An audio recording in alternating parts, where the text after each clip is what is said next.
고점을 뚫기 시작한 때부터는 뭐 계산하면 한 3년 정도 상승을 할 수 있다. 대세 상승장이 맞습니다. 그래서 이럴 때는 우리가 조정이 있다 하더라도 투자 금액을 늘려나가는 전략이 맞다.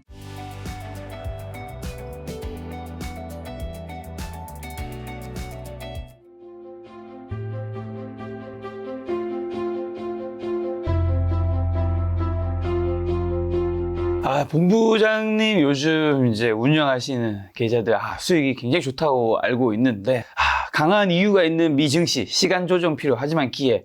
오늘 어떤 이야기인가요? 제가 요즘에 가장 많이 받는 질문이 뭐냐면 너무 많이 올랐는데 그러니까. 그래서 이거 투자해야 되나? 미국 투자 지금 꼭지에 사는 거 아닌가? 이런 질문들을 많이 하시기 때문에 많이 올랐어요. 그래서 어느 정도 좀 쉬어가야 된다. 그래서 시간 조정이 필요하다. 이 얘기는 해드리겠고 하지만 아직까지 갈 길이 멀다.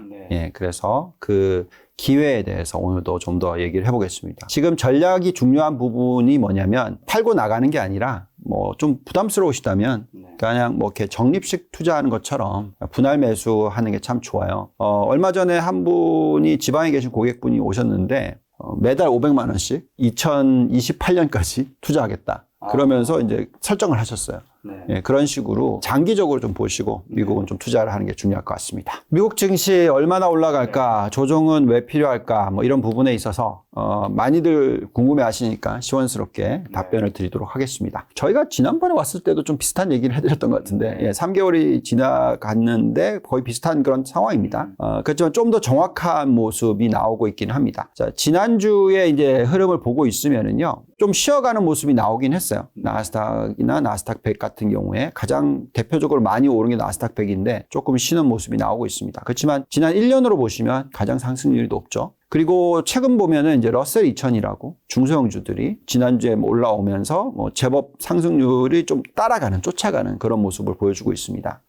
왜 제가 그걸 보여드렸냐면요. 지금 이 컵핸들 차트의 전형적인 유형이 지금 나오고 있는 상황인데, 무엇을 얘기를 하냐면, 과거에 기억하시는지 모르겠지만, 2022년 초 또는 2021년 말, 이때가 S&P의 고점, 나스닥의 고점이 나왔었잖아요. 그래서 이제 여기라고 보면 그 이후에 급락을 하고 나서 계속 하락하면서 2028년에 다시 오르는 듯 했기 때문에 사신 분들이 있었는데 그게 좀 약간의 페이크였고요. 그래서 한 번 더 빠졌었고, 그렇지만 요 저점을 뚫고 올라가면서 이제 상승에 들어간 게 2023년 3월입니다. 그래서 이제 우리 같은 전문가들은 이제 이때 투자를 많이 하지만 사실 좀 부담스럽죠. 뭐 기억하시는지 모르겠지만 2022년 10월 달만 하더라도 3월까지 사지 말자. 2023년 3월까지 사지 말자. 뭐 이런 얘기를 했었잖아요. 그래서 뭐 안 샀다라 하더라도 그 3월에는 샀어야 되는데 그래도 또 부담스러웠던 분들이 많으셔서 안 사시는 분들이 많았어요. 그렇지만 이제 중요한 거는 이제 지금입니다. 왜냐면 요 고점을 뚫기 위해서 근처까지 갔다가 빠졌어요. 그래서 이 빠지는 듯 했을 때 빠지면은 이거는 이제 더블탑을 만들고 빠지는 장입니다. 근데 그게 아니라 빠지는 듯 했다가 다시 말아 올리면서 요 고점을 뚫고 올라가잖아요. 그럼 이게 바잉 포인트라고 합니다. 그래서 여기가 바잉 레인지가 되고요. 이게 일어나고 나면은 저희가 생각할 때는 아무리 못해도 앞으로 한 2년 반 정도 실질적으로 이 고점을 뚫기 시작한 때부터는 뭐 계산하면 한 3년 정도 상승을 할 수 있다. 이 얘기를 여러 번 좀 해드리고 있어요. 그리고 그 상승폭이 그렇게 작은 게 아닙니다. 그래서 요때 S&P 기준으로 요때가 4,800 정도 좀 넘는 숫자였어요. 지금 현재 5,200 넘죠. 그러니까 완전히 이걸 뚫었지 않습니까? 그래서 지금 요 숫자 대비해서 저희가 생각할 때는 상당히 아직 많이 올라갈 룸이 남아있다. 그렇게 생각하고 있습니다. 자, 여기 차트들을 좀 보여드리는데요. 이게 이제 왜 이거 두 개를 보여드리냐면, 참 재밌는 모습이 만약에 완전히 꺾이는 장이라면 이렇게 연결되지 않았었을 거예요. 무슨 얘기냐면, 제일 먼저 미국 증시를 이끌어간 게 뭐였죠? 매그니피센트 세븐. 그죠? 빅테크. 그죠? 빅테크가 가장 먼저 이런 그 컵핸들 차트를 만들었어요.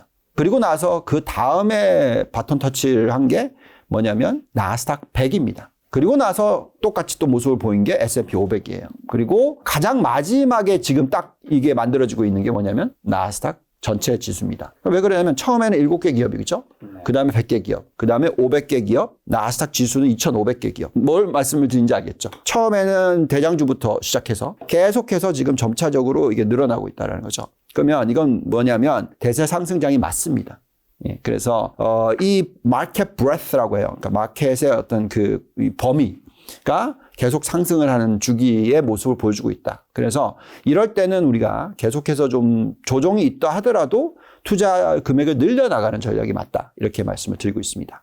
저희가 아마 이거를 전에도 한번 말씀을 드렸던 것 같은데요. 그러니까 저희는 얼마 정도까지 보고 있냐, 이 계산을 해보면, 이게 이제 컵 핸들 차트가 만들어지고 나서 고점을 탈환하게 되면, 그리고 나서 이 13번의 예가 있었는데, 1940년대부터 에버리지 값, 45개월 동안 상승을 했고, 118% 정도 상승을 했다. 그래서 만약에 4,800으로 계산하면 거기서 118% 상승. 그리고 얼마 동안에? 거의 4년 동안에. 네. 이런 숫자고요. 중간 값으로 하면 좀 다릅니다만 그래도 여전히 34개월 정도. 그러니까 3년이 살짝 안 되죠. 네. 예, 그러니까 2년 10개월 정도 되는 거죠. 그리고 47%. 요 정도 오른다라고 지금 계산이 나옵니다. 그래서 요거를 요 밑에 걸로 계산하면 무슨 얘기냐면 앞으로 2026년 안에 뭐 또는 2027년 가기 전에 어느 정도까지 올라가느냐라고 대충 계산해 보면은 7,000포인트는 돌파한다. 요게 이제 저희가 생각하고 있는 현재의 상황이고요. 물론 이게 무너지려면 경기 침체가 오면 무너집니다. 네. 그래서 우리가 경기 침체가 오느냐 안 오느냐에 대해서 계속 고민을 하셔야 된다라는 거고요. 물론 이건 그냥 다시 말씀드리지만 평균값이다. 그래서 요 정도는 좀 머리에 생각하고 있자. 이렇게 생각하고요. 근데 실질적으로 118% 올 수도 있어요. 그죠? 그러면은 사실 7,000이 아니고 훨씬 높겠죠. 네. 예, 그래서 요즘에 어떤 분은 뭐 8,500 뭐 이런 얘기까지도 하는데 그런 게 이런 값에서 나오는 거다라고 생각하시면 될 것 같습니다. 지금 보여드린 건 장기적인 얘기고요. 단기적인 얘기를 좀 해봅시다. 단기적인 얘기는 우리가 지금 경험하고 있는 게 11월, 12월 장이 굉장히 강한 장이다. 작년에. 그랬죠? 얼마나 올랐었냐면 14% 올랐었어요. 그렇기 때문에 과거에도 이렇게 10% 이상 11월, 12월에 오르면 그 이후에 상승을 어떻게 했는지의 평균 값들을 보면요. 과거에 딱 6번 있었고요. 10% 이상 오른 게. 그러고 나면 1월 달에 오르고 또 1분기에도 오르고 연말까지도 오릅니다. 근데 지금 보시면은 정확하게 지금 그렇게 되고 있어요. 1월까지 상승폭이 1점 몇 프로였고요. 3월 말까지 상승폭이 거의 8%가 넘고요. 지금 현재는 10%입니다. 그죠? 그러니까 연말까지 19.5% 정도 오른다라고 계산하면 5,700이 나와요. 예, 그러니까 지금 현재 5,200이니까 아직까지도 제법 많이 상승을 할 수 있는 그런 단기적으로도 이렇게 보여진다는 거고요. 또 이런 숫자도 있습니다. 1월, 2월에 장이 많이 오르면 3월 달도 오른다. 3월 올랐죠. 더 중요한 거는 그 나머지 10개월로 계산하면은 92.9%의 확률로서 얼마나? 12%나 오른다. 또 12개월로 계산을 하면은 96.4%. 더 올라가죠? 오르는 폭은 14.8%다. 예, 그럼 이건 앞자리 수가 바뀔 수도 있는 경우까지도 갈 수 있는 거죠. 물론 저희가 대충 계산했더니 한 5,800 정도 나옵니다. 네. 예, 그래서 지금은 어쨌든 시나리오로 보면은 계속해서 지금 장을 좋게 보셔야 되는 타이밍이다라고 말씀을 드리겠고, 이걸 무너지게 하는 뭔가 펀더멘털적인 요소들이 있어야지만 장이 좀 무너질 거다라는 생각이고요. 자, 이것도 참 재미있는 또 통계예요. 보시면은 이제 1월부터 3월까지도 또 올랐잖아요. 그러니까 지금 5개월 연속 오른 거예요, 그죠? 예, 5개월 연속 상승을 했었을 때, 그러니까 과거에 보시면 이게 이제 위닝 스트리크라고 해서 5개월 이상 올랐던 계속해서 월별로 올랐던 이 케이스입니다. 자, 그러면 이제 그렇게 오르고 난 케이스 이후에 한 달, 그리고 나서 3개월, 그리고 나서 뭐 6개월, 그리고 나서 12개월 이렇게 보면 숫자가 참 재밌어요. 보시죠. 그 다음 한 달은 75.9%의 확률로서 1% 오릅니다. 3개월로 계산하면 65.5%로 좀 확률은 떨어지지만 그래도 2.6% 올라요. 그 다음에 6개월은 82.8%로 6.2% 올라요. 12개월로 보면 92.9%로 12.5% 올라요. 이거는 통계적으로 보면 계속 확률은 높아지고 상승률은 계속 높아진다입니다. 그러니까 중간에 뭐 언제 쉴지, 그러니까 많은 질문들을, 어떤 질문들을 하시냐면요. 지금 좀 팔았다가 너무 많이 올랐으니까 좀 빠지고 나면 저가 매수하는 게 좋지 않겠습니까? 베스트죠. 예. 하지만 그럴 수 없죠. 예, 그러기를 자꾸 바라시면서 질문을 하시는 게 많다라는 거는 그게 잘 일어날 확률이 낮다라는 얘기죠. 저는 이제 그런 질문 잘 하지 않습니다. 왜냐하면 그게 불가능한 거니까. 네. 차트를 보면 항상 차트는 지난 차트니까 다 맞출 수 있을 것 같지만 그렇죠. 뭐 미래는 맞습니다. 뭐 네. 그래서 지금 이 통계를 보면은 지금이라도 꾸준히 투자를 늘리셔도 되죠. 근데 뭐 이 통계를 보고 있으면 막 한꺼번에 왕창 사는 게 맞냐, 뭐 아니냐, 그건 잘 모르겠어요. 그냥 천천히 매달 좋은 종목 위주로서 포트 구성을 하면 되지 않을까 이런 생각을 가지고 있습니다. 자, 그래서 그 질문에 답을 다시 드리자면 모른다. 예, 언제 빠질지 모른다. 네. 그리고 빠졌다가 다시 올라갈지 아니면 꾸준히 계속 올라갈지 모른다. 그렇기 때문에 내가 투자하고 있는 종목과 뭐 업종이 뭔지를 이해하고 계시다면 꾸준히 지금부터 12개월로 놓고 봤을 때도 그렇고 3년으로 놓고 봐도 그렇고 예, 계속 여전히 오르폭이 많이 남아 있다. 이렇게. 근데 올해는 이제 11월에 대선이 있잖아요. 혹시 뭐 바이든이나 트럼프 누가 되냐에 따라서 증시에 또 좀 조정이나 이런 게 좀 다를까? 주식시장만 봤을 때는 누가 되는 게 좋아요? 과거의 역사상 저희는 공화당이 되는 게 더 좋더라고요. 평균치는. 근데 모르겠습니다. 예. 워낙 그 트럼프가 네. 뭐, 아무튼, 예. 그래서 사실 저는 대통령이 누가 되느냐가 중요한 것보다는 정책이 어떤 게 나오느냐가 되게 중요할 것 같고요. 예. 근데 정책의 방향은 뭐 꾸준히 온쇼링, 그리고 IT 산업, AI의 초점, 그리고 신재생 에너지에 대한 어떤 뭐 그 부활이라든지 뭐 이쪽 그 전력 소비량을 줄이려고 하는 그런 노력들 등등 뭐 여러 가지 부분이 다 미래지향적이기 때문에 저희는 여전히 누가 되든 간에 그쪽에 대한 초점이 중요하다라고 생각하고 있습니다. 이번에 이제 얘기를 드리고 싶은 부분은 아무래도 이제 경기 사이클이에요. 이게 양날의 검이라고 생각해야 되나? 뭐 아니면 양쪽으로 보셔야 된다라고 얘기를 해야 되나? 뭐 한 가지는 아까도 말씀을 드렸지만 경기가 나빠지지만 않으면 계속 상승한다 얘기했잖아요. 그래서 경기 침체가 오지 않으면은 괜찮습니다. 근데 또 경기가 너무 좋으면 금리를 못 내리잖아요. 그래서 이게 이제 양쪽으로 봐야 되는데 저희는 그래도 금리를 못 내리는 게 낫지. 금리를 너무 빨리 내리고 경기 침체를 대비해야 되면 그건 너무나 안 좋은 거다.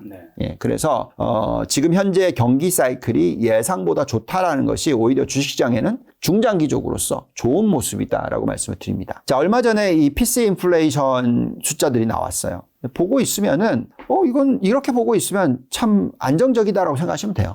왜냐하면 보시면 PC 인플레이션이 지금 떨어지고 있죠. 전달 대비의 숫자로 보면 0.4에서 0.3, 그죠? 그리고 근원도 0.5에서 0.3. 그러니까 아직까지 0.3이면 곱하기 10에 했을 때 3.6이니까 조금 높은 것 같지만 어쨌든 떨어지는 모습 보여주고 있어요. 더 중요한 거는 사실 보시면은 전년도 대비해서 숫자를 보시면은 2.9에서 천천히 떨어지고 2.5%에 수렴하는 것 같이 보이죠. 그리고 PC도 마찬가지로 3%대에서 지금 천천히 계속 떨어지면서 이건 근원입니다. 죄송합니다. 근원도 3.4에서 쭉 떨어져서 지금 2.8까지. 그러니까 대충 이걸 보고 있으면 저희가 생각할 때는 주거비가 이슈가 있지만 그래도 2.5%까지는 하락한다. 그리고 거기서 큰 변화가 없을 가능성이 높다. 이렇게 지금 저희는 보고 있습니다. 근데 이걸 보고 있으면은 이제 많은 분들이 또 이 걱정을 하시죠. 장단기 금리 차가 역전이 되어 있으니까.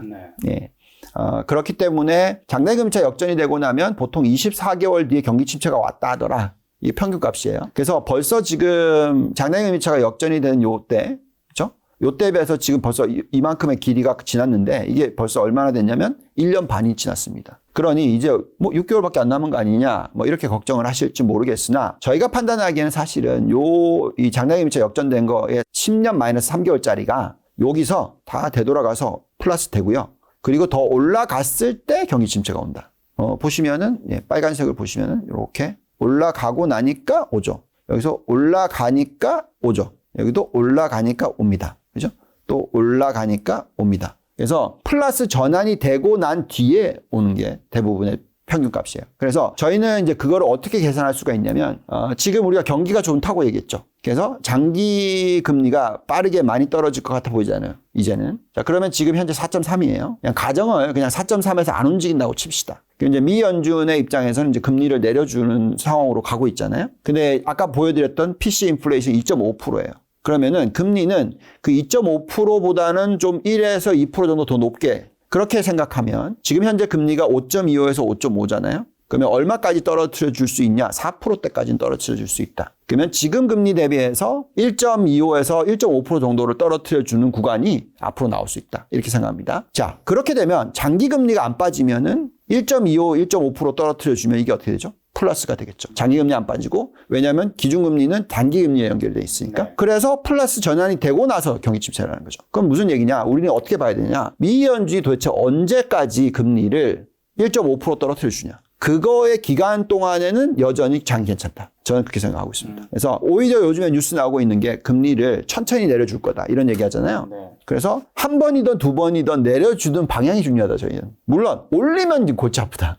예, 그거는 골치 아프지만 제가 볼 땐 그렇진 않을 것 같고 인플레이션 숫자를 봤었을 때. 그래서 떨어뜨려 주지만 올해 천천히 한 두 차례 세 차례 떨어뜨려 주고 또 내년에 또 천천히 두 차례 세 차례 떨어뜨려 주고 그래봐야 얼마죠? 1% 좀 넘는 거죠. 그러니까 내년 연말까지 1%만 떨어뜨려 주면 제가 볼 때는 내년 연말까지도 경기 침체 안 오는 거고요. 그리고 그 다음 해에 좀 더 떨어뜨려 주면 이제 경기 침체가 올 수 있는 가능성이 생긴다. 그래서 제가 아까 보여드렸던 처음에 통계적으로 3년, 4년 뭐 이런 거 있잖아요. 그래서 그걸 보면서 또 판단하자 이렇게 생각을 하고 있습니다. 자, 근데 어쨌든 장기 금리가 안 떨어진다라는 것 자체는 좀 골치가 아파요.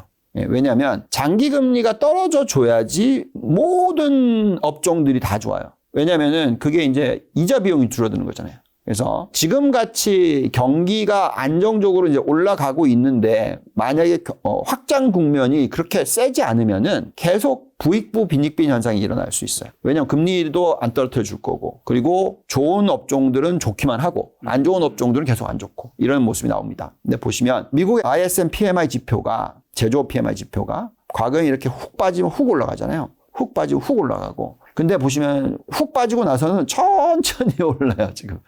예, 그래서 이 모습이 천천히 오르는 모습이 나올 것 같아요. 그러니까 선택과 집중이 참 잘 일어나고 있다. 이렇게 보시면 될 것 같고요. 그 다음에, 지금 소비 심리 지수 트렌드도 보시면은 상당히 많이 올라가고 있어요. 그래서 기본적으로 경기가 둔화되기보다는 좋아질 확률이 높습니다. 근데 이제 중요한 거는 경기가 좋아지기는 하는데 어떻게 이 소비가 일어날 거냐를 생각해 보시면은 소비가 굉장히 그러니까 펜탑 디맨드 뭐라고 해야 되죠? 그러니까 소비를 일으킨다 하더라도 정말 필요에 의해서 정말 내가 앞으로 내 생산성을 높이기 위한 그 소비가 일어날 거라는 거죠. 필수 소비재는 당연히 쓰는 거고요. 그건 이제 물가 상승률과 연결돼서 계속 뭐 상승을 하는 거고요. 그거 말고 추가로 내가 소비를 많이 할 때, 그래서 임의 소비재 같은 것들. 뭐 아니면 우리가 지금 저희 그 핸드폰 뭐 쓰시죠? 갤럭시 씁니다. 근데 뭐 저도 보면은 갤럭시 쓰는데 이게 굉장히 폴더인데 비싸잖아요. 네. 200만 원짜리란 말이죠. 그죠? 근데 지금 가격을 뭐 어떻게든 하지만. 근데 잘 생각해 보세요. 이런 걸 써야 되는데 AI 기능은 이게 거의 없죠. 근데 지금 다들 AI 얘기를 하거든요. 그래서 뭔가 AI가 탑재가 돼야 된다 생각하거든요. 그래서 어떠한 디바이스가 나오든 간에 그게 조금 지연이 되고 있는 거죠. 펜탑 디맨드가 될 수가 있는 것 같습니다. 그래서 소비가 어느 순간에는 AI 관련된 엣지 디바이스, 뭐 어떤 디바이스에 왕창 들어올 텐데 그게 온 디바이스 관련된 뭐 여러 가지가 있어야 되는 거죠. 애플리케이션이. 그래서 그 사이클과 연결되면서 소비도 어떻게 살아나는 부분이 좀 정해져 있을 것 같다. 그래서 아직까지도 저희는 선택과 집중이 중요한 그런 시나리오인 것 같다 말씀을 드리고 있습니다. 자, 근데 이제 GDP 성장률은 상당히 높기는 해요. 왜냐하면 지금 아틀란타 페드의 GDP 숫자를 보시면은 GDP 나우 숫자를 보시면 이렇게 이제 떨어지다가 또 다시 올라요. 그래서 2.8%까지 올라갔습니다. 그러면 이건 이제 전분기 대비의 숫자거든요. 근데 기억하시는지 모르겠지만 작년 3, 4분기 정말 강했어요. 뭐 4%, 5%대 뭐 이런 얘기. 그러다 정말 그렇게 나왔네? 이렇게 됐고. 그 다음에 작년 4, 4분기도 3% 이상? 진짜 3% 이상 나왔네? 이렇게 됐고. 그리고 지금도 그 높은 숫자 대비해서 상승인데 2.8%나 상승하고 있습니다. 자, 이거를 전년도 동기 대비 숫자로 환산해 보면 이렇게 회복해서 그냥 3%대에서 지금 계속 이어지고 있는 거예요. 그러면 지금 미국의 실질 성장률이 3%다? 이거 무슨 경기 침체를 두려워할 그런 숫자가 아니잖아요.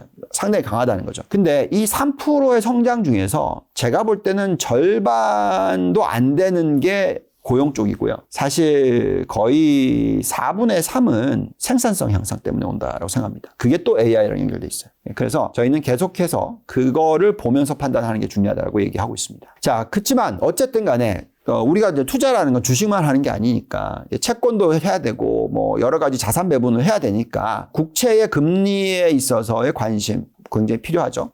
근데 이제 저희가 자꾸 얘기하는 거는 과거의 95년, 2000년 사이클과 비교를 하면서 지금 사이클이 어떤 시대인지를 이해하자라고 자꾸 얘기해 드리고 있는데요. 보시면은 이제 미국의 10년 국채 금리의 추이가 인터넷이 들어왔었을 때, 요때죠. 요 구간. 보시면은 금리가 4.5%가 바닥이고요. 고점은 7%가 넘죠.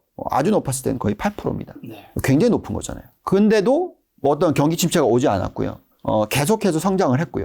왜? 인터넷이 들어오면서 생산성이 워낙 높았으니까. 그래서 GDP 성장에 생산성 비중이 높았기 때문에 그것이 금리를 높게 유지시켰다. 근데 반면에 모바일 인터넷 시대는 보시면은 겨우 1.5%가 바닥이고요. 고점은 아무리 높아야 4%고요. 사실 요거로 계산하면은 3%밖에 안 됩니다. 그래서 1.5%의 밴드 정도밖에 안 되는 거죠. 그래서 요 때는 뭐냐면은 그만큼 생산성의 향상 속도가 좀 더뎠어요. 그리고 요거는 이제 온 디바이스로 가면서 모바일 인터넷 시대였단 말이죠.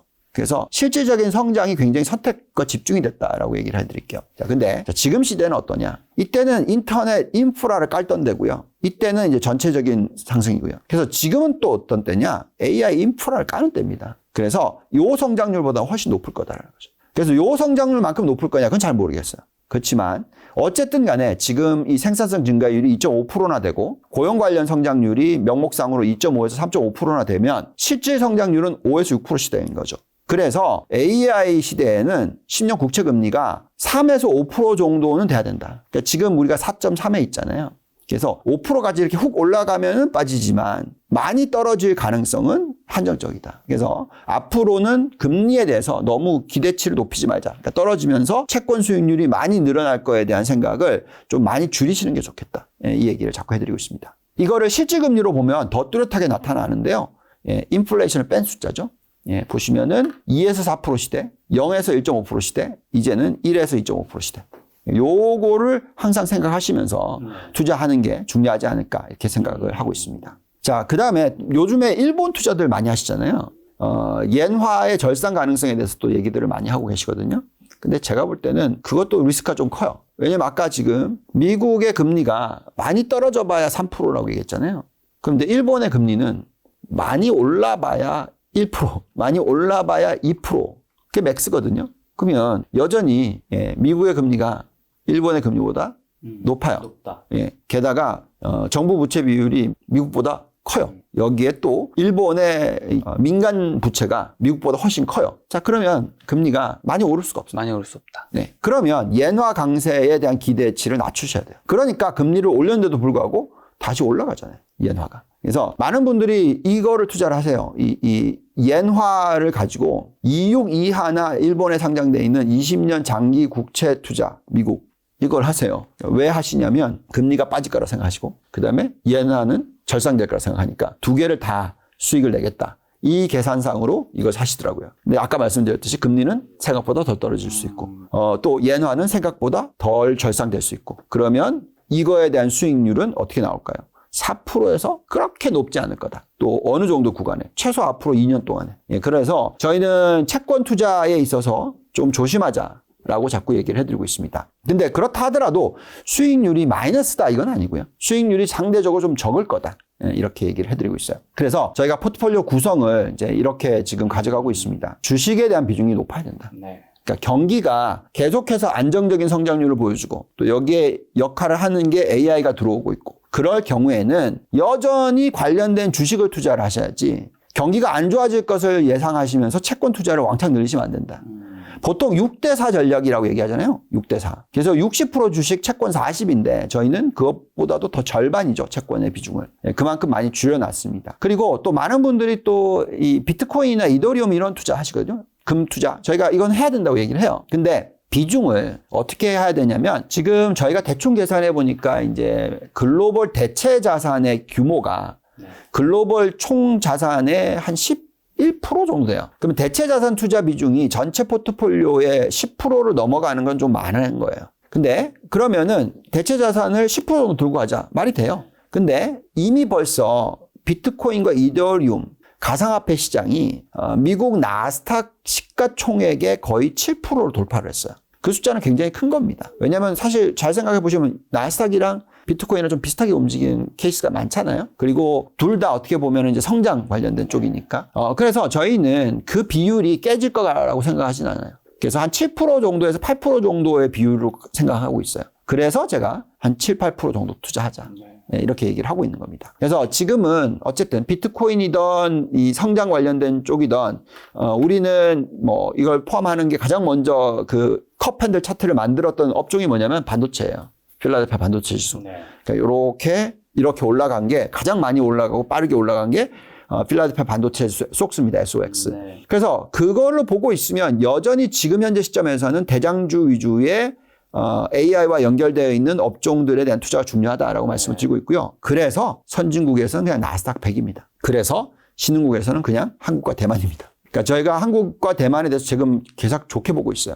왜냐하면 반도체 사이클에 대해서 기대를 많이 하고 있어서 여전히 이 두 국가는 아시겠지만 코스피와 대만의 가권 지수를 보시면은 반도체 업종이 전체의 뭐 우리나라로 따지면은 뭐 한 30-40% 정도 되죠. 대만은요 50-60%입니다. 그만큼 반도체가 중요합니다. 왜냐하면 TSMC가 있어서. 그렇죠. 네. 그래서 결국은 우리는 어쨌든 지금은 주식이고 지금은 성장주인데 나스닥 100 위주다.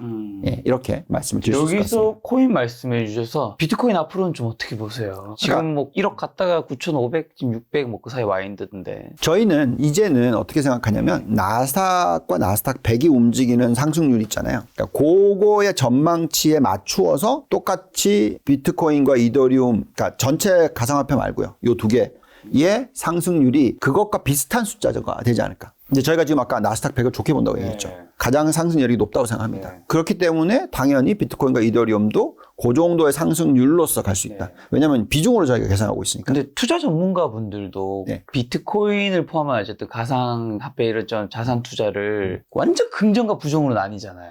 이거 어디서 갈리는 건가요? 왜냐하면 제가 뭐 일반인이 그러면 그래 뭐 잘 모르거나 잘 알면 뭐 그럴 수 있다 생각하는데 야 이렇게 똑똑 투자하시는 분들이 완전 이제 예를 들면 가치 투자하시는 한국이나 뭐 오렌 버핏 이런 분들 똥이다든가 뭐 너무 이런 건 뭐 찰리 몽거라든가 그런 분들은 이런 거 하면 안 된다라고 하는데 또 이제 캐시우드라든가 다른 분들은 뭐 특히 캐시우드는 뭐 엄청나게 많이 오른다고 얘기하고 하는데 어디서 갈리는 거예요? 그러니까 저는 중간이에요, 그죠? 네. 예, 뭐 많이 한 게 아니고 그래도 어느 정도 필요하다라고 생각하고 네. 심지어 뭐 저희 아들한테도 비트코인은 사라, 뭐 예, 이더리움은 사라 이 얘기를 하고 있기 때문에 뭐 제가 그렇게 믿고 있습니다. 왜 그렇게 믿고 있냐면 이런 거죠. 그러니까 대체 자산에서 가장 중요한 거는 어떻게 보면은 사실 저희는 금, 은 이런 것들이라고 생각해요. 왜냐하면 사람 일이란 게 모르기 때문에 안전자산이라고 생각하는 금이나 은, 그러니까 우리가 항상 M2 증가율이라는 게 있잖아요. 네. M1 증가율이 있고 M5 증가율이 있고 뭐냐면 화폐 가치가 매년 줄잖아요.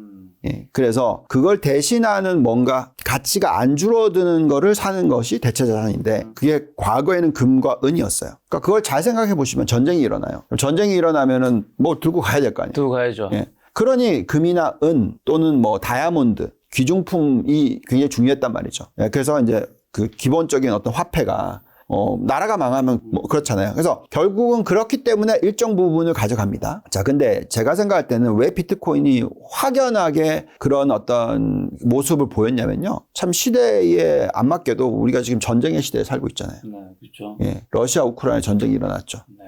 우크라이나 뭐 피난인들, 뭐 지금 어쨌든 간에 피난인들이 뭐 귀중품이나 금을 들고 움직이고 있을까요? 요즘에는 그런 구원하고 하는 걸 보면 비트코인으로 한대요. 예, 이더리움으로 한답니다. 그러니까 그만큼 실질적으로 뭔가 가치가 부여됐다라는 얘기죠. 그래서 안전자산으로서 들고 갈 필요가 없잖아요. 그거 가상 계좌만 있으면 되는 지갑에만 있으면 되는 거죠. 그러니까. 그래서 어느 정도의 역할을 하기 시작했다라는 거죠.